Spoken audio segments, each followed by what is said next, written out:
একদম কম খরচেই হোটেলের স্টাইলে স্বাদ ঠিক রেখে কম মশলা দিয়ে আজকে আমি আপনাদেরকে চিকেন তেহারি রান্না তৈরি করে দেখাবো। আর এই রান্নাটি কিন্তু একদম ভাত রান্নার মতোই সহজ।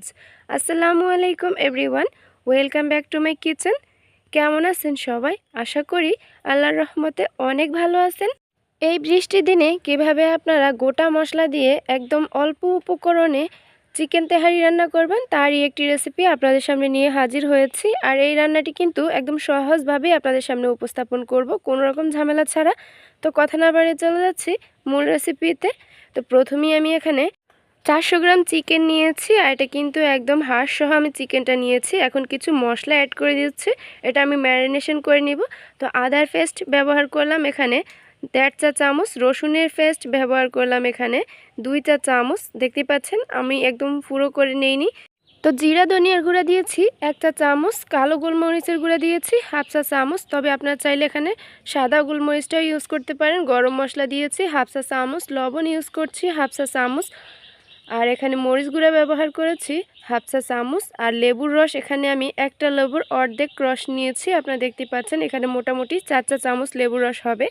অবশ্যই কিন্তু লেবুর রসটা দেওয়ার চেষ্টা করবেন, তাহলে কিন্তু এটাতে একটা নাইস স্মেল আসবে। আর ব্রয়লার মুরগিতে যে একটা ব্যাড স্মেল থাকে সেটা কিন্তু একদমই চলে যাবে। তো সম্পূর্ণ লেবু রসটি দিয়ে এখন আমি এই মশলার সাথে মুরগিটা ভালো করে মিক্স করে নিচ্ছি হাতের সাহায্যে, দেখতেই পাচ্ছেন। আর সুন্দরভাবে মশলাটা মিক্স হয়ে গিয়েছে। আমি এভাবেই প্রায় 20 মিনিটের মতো ম্যারিনেশন করে রাখবো। তো প্রায় 20 মিনিট পর আমি চলে এসেছি কিচেনে। একটা ফ্রাই প্যান নিয়েছি, এখানে মোটামুটি 1/2 কাপ পরিমাণ আমি এখানে কুকিং অয়েল অ্যাড করে দিয়েছি। আর এখানে বড় সাইজের একটি পেঁয়াজ কুচি করে নিয়েছি, এটা মিডিয়াম আছে আমি একটু ভেজে নিচ্ছি।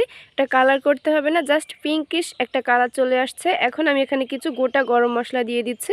তো এখানে আমি দারুচিনি, এলাচ, 1 চিমটি পরিমাণ জায়ফল গুঁড়া আর নিয়েছি একটা জয়ত্রী ফুল। এখানে তেজপাতা আমি ছিঁড়ে দিয়েছি মাঝখান থেকে। এই গরম মশলাগুলো আমি মোটামুটি 1 মিনিটের মতো ভেজে নিচ্ছি। আমি কিন্তু 1/2 কেজি চাল রান্না করব, আর 1/2 কেজি চালের জন্য যতটুকু মশলার প্রয়োজন সেটাই কিন্তু আমি বলে দিচ্ছি।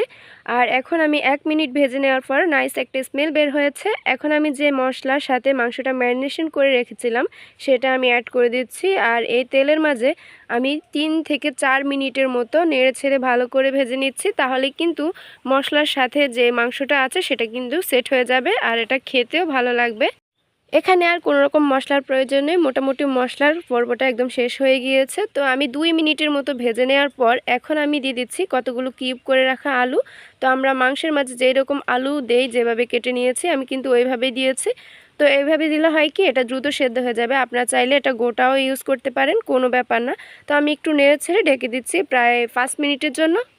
তো আলহামদুলিল্লাহ ফিরে আসলাম প্রায় 5 মিনিট পর। অবশ্যই কিন্তু মাঝখানে আমি 2 থেকে 3 বার নেড়ে ছেড়ে দিয়েছি। অবশ্যই কিন্তু এই স্টেপটি ফলো করতে হবে, নয়তো নিচ থেকে লেগে যাওয়ার সম্ভাবনা থাকবে।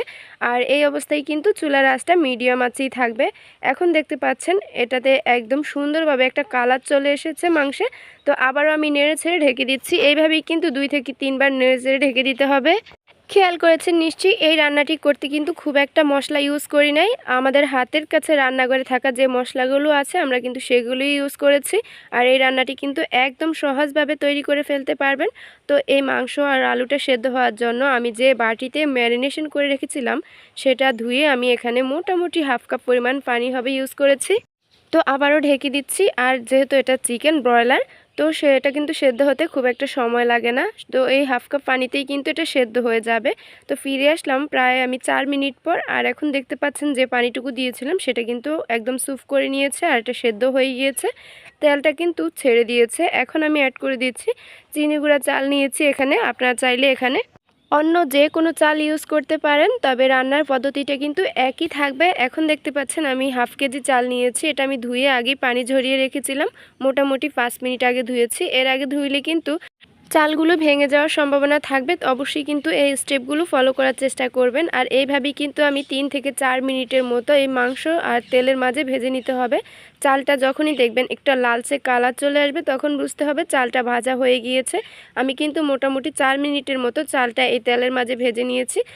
এখন দেখতে পাচ্ছেন চালটার কালারটা অনেকটা চেঞ্জ হয়ে গিয়েছে। আর এটির কারণ হচ্ছে, যদি চালটা ভালো করে ভেজে নেন তাহলে কিন্তু একদম পোলাওটা যখন হয়ে যাবে তেহারিটা, তখন একদম নরম হয়ে যাবে না, এটা কিন্তু পারফেক্ট থাকবে।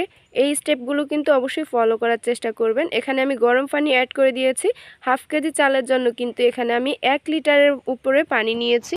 ফ্লেভারের জন্য অ্যাড করে দিয়েছি কতগুলো কাঁচামরিচ। তো অবশ্যই কিন্তু এই কাঁচামরিচটা ইউজ করার চেষ্টা করবেন। আর এখন অ্যাড করে দিচ্ছি 2 চা চামচ পরিমাণ গুঁড়া দুধ। আর এই গুঁড়া দুধটা দিলে কিন্তু তেহারিটা খেতে ভীষণ মজা হয়, অবশ্যই দেওয়ার চেষ্টা করবেন।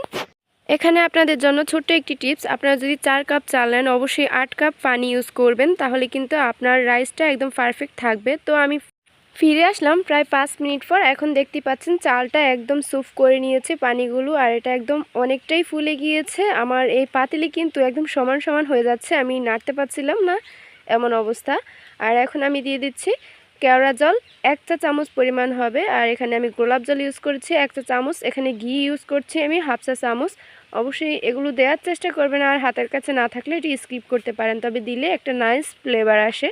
ভিডিওটি ভালো লেগে থাকলে অবশ্যই চ্যানেলটি সাবস্ক্রাইব করার অনুরোধ রইল। আর হ্যাঁ, লাইক কমেন্ট শেয়ার করতে কিন্তু ভুলবেন না, আপনার ছোট্ট একটি শেয়ারে যে কারো উপকারে আসতে পারে। এখন আমি দমে রান্না করব 10 মিনিট। আর এখন চুলার আঁচটা দেখতে পাচ্ছেন একদম লোতে রেখেছি। এভাবে আমি 10 মিনিট রান্না করে নিচ্ছি।